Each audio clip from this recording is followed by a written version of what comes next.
My CEO funder tried to push me out of my own company. I built the product. Kevin built the pitch deck. And for 3 years, that division of labor worked. Until Kevin decided that the person who built the pitch deck should own the company. Let me give you the background. My name is Jordan. In 2019, I developed a SaaS platform for small business inventory management. 2 years of nights and weekends while keeping a day job. I knew the product was good. I'd built it to solve a problem I'd personally experienced. What I didn't know was how to sell it. Kevin was a sales and business development guy I'd known since college. Charismatic in the way that certain people are. Effortlessly. Naturally. He could walk into a room of strangers and leave with 5 business cards and 2 dinner invitations. I am not that person. I am the person who builds things in a room alone for 2 years.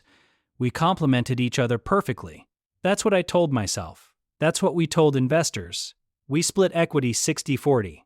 My 60, his 40. He negotiated hard for 50-50.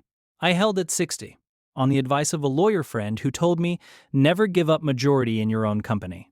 Kevin agreed eventually. He seemed fine with it. For the first 18 months, everything was good. We hired 4 people. We grew to about 40 paying clients. Not a rocket ship, but real sustainable growth. Then we raised a Series A, $2.3 million. From a venture firm in San Francisco. The lead partner was a man named Graham, 50s, silver hair, the kind of investor who had been in enough boardrooms to have very specific opinions about everything. Kevin had led the fundraise. He had built a relationship with Graham. He had done the pitches. That was his role, and he was brilliant at it. What I didn't know, until much later, was what else Kevin had been doing.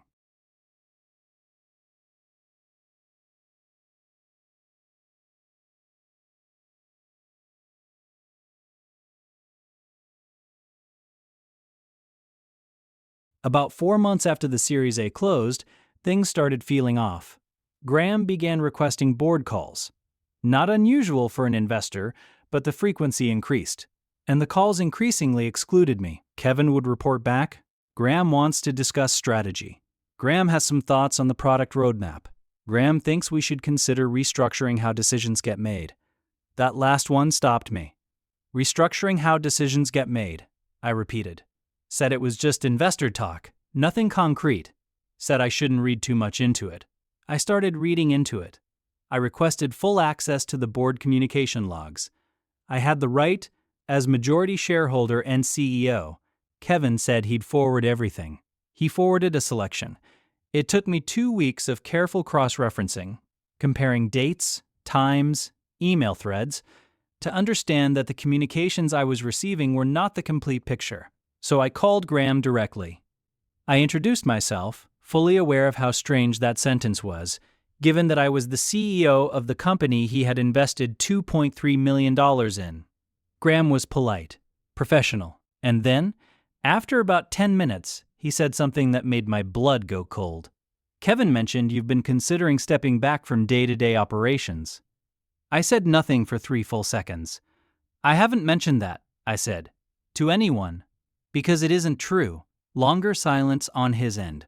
We should meet in person, Graham said. We met in San Francisco the following week. Just the 2 of us. No Kevin.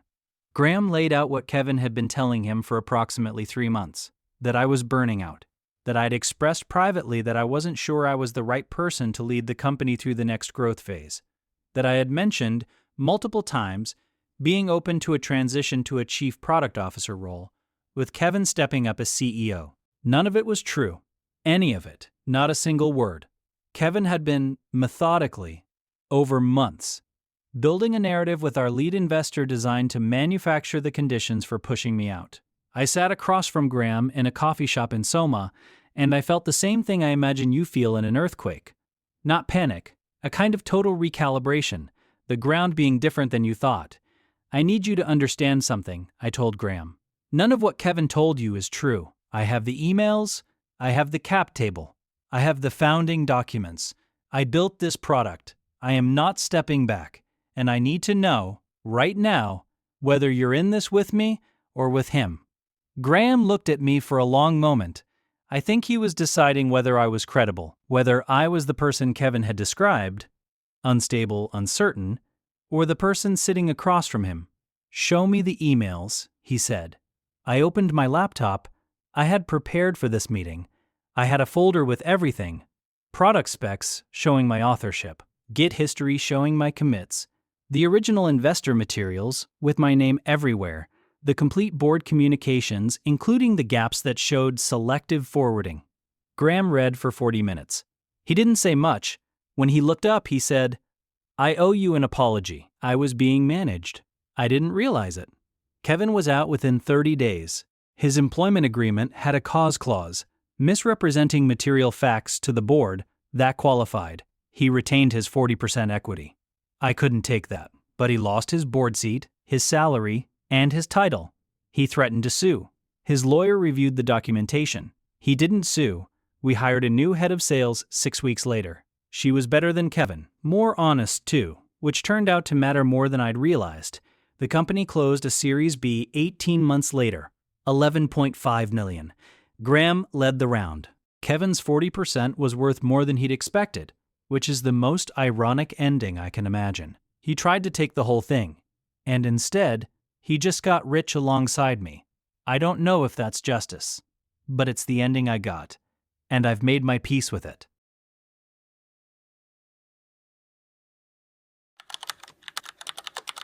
I thought I had the perfect marriage.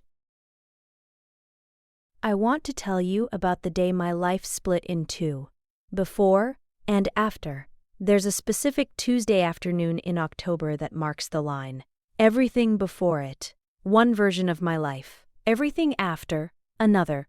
My husband's name was Daniel. We met at 24, married at 27. We had 8 years together, a house in Portland, a golden retriever named Scout, a shared calendar full of dinner reservations and weekend hikes, and the ordinary beautiful architecture of a life being built. I want to be honest about who Daniel was, because it matters for the rest of this story. He wasn't a monster. He wasn't cruel.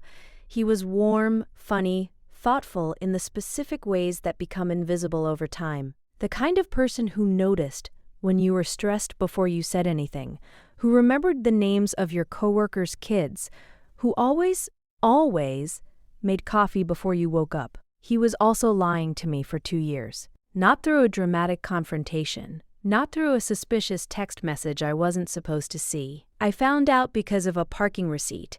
He had asked me to find the car registration. We needed it for something routine, insurance renewal, I think, and I was going through the glove compartment. The receipt fell out. A parking garage downtown. On a Wednesday in March. The Wednesday in March when Daniel had told me he was in Seattle for a work conference. I sat in the driver's seat for a long time, just holding this small piece of paper, thinking, there's an explanation for this. There has to be an explanation for this. I went through the past 2 years in my head, the conferences, the late nights, the work trips that seemed slightly more frequent than they used to be, the way his phone, which he used to leave face up on the counter, had started going everywhere with him.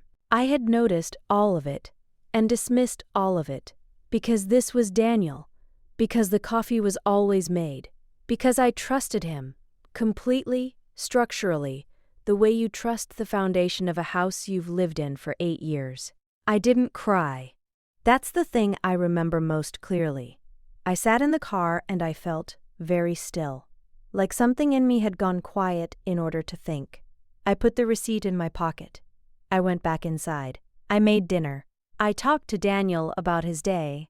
I smiled at the right moments. And while he was in the shower, I went through his email. I found everything. Her name was Natalie. They had met through work. A client of his. It had started as email, then dinners, then the emails made it clear what it had become.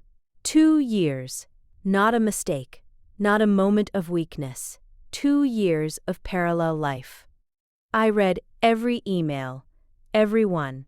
I don't know why I did that to myself.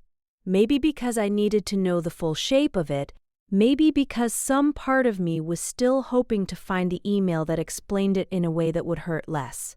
There wasn't one. I closed his laptop. I went to bed. I lay next to him in the dark and I listened to him breathe, and I thought, I am going to handle this correctly. I am not going to blow up. I am going to be smart. The next morning, I called my sister. Then, a lawyer, in that order. My sister came over while Daniel was at work. I told her everything. She cried. I still didn't. The lawyer was clear. Oregon is an equitable distribution state. The house, the accounts, 8 years of shared assets. I had rights. I had a strong position. And because I had said nothing to Daniel yet, I had time to prepare. How long do you need? The lawyer asked. I thought about it. 3 weeks, I said. I was the forgotten child, until I wasn't.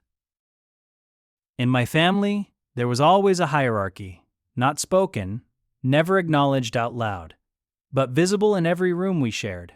My brother Nathan was the golden child, 2 years older, charming, athletic, the version of a son my parents had imagined when they imagined having a son.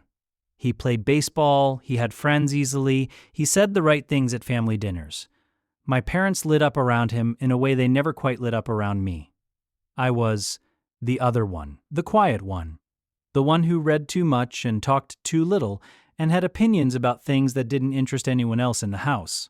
I wasn't unloved. I want to be fair about that. I was fed and housed and sent to college. But there is a difference between being provided for and being seen, and I was provided for. I left home at 22 and built my life elsewhere. Chicago first, then Denver. I became an architect. I married a woman named Claire. We had 2 kids, a life that was fully, deliberately mine, built at a careful distance from the family dynamic I'd grown up inside. Nathan, meanwhile, stayed close to home. He married young. A woman named Brooke who fit seamlessly into the family in the way I never had. He worked in my father's hardware business. He lived 20 minutes from my parents. He was the one who showed up for dinners and holidays and the constant small maintenance of family proximity. And my parents adored him for it. I had accepted all of this a long time ago. Not happily, but practically. This was the shape of things. I had stopped fighting it around the age of 19 and had spent the next 20 years building something else instead. Then my father got sick. Pancreatic cancer. Diagnosed in February, gone by August.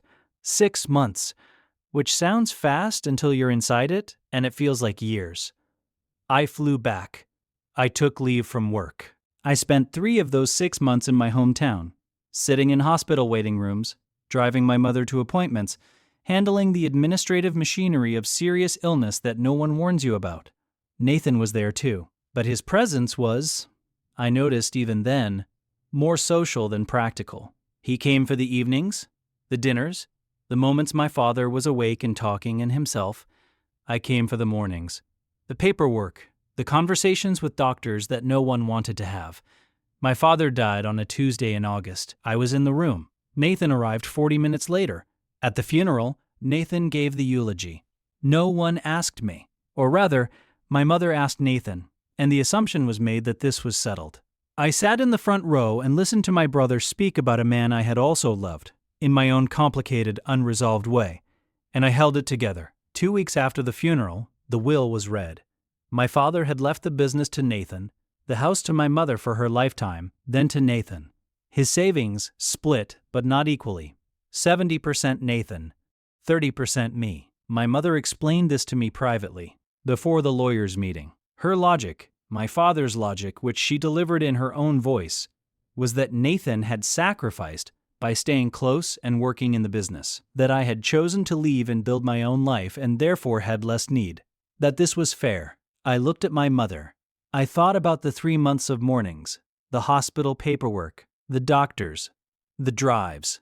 Okay, I said, not because I agreed, because I understood in that moment that arguing would change nothing.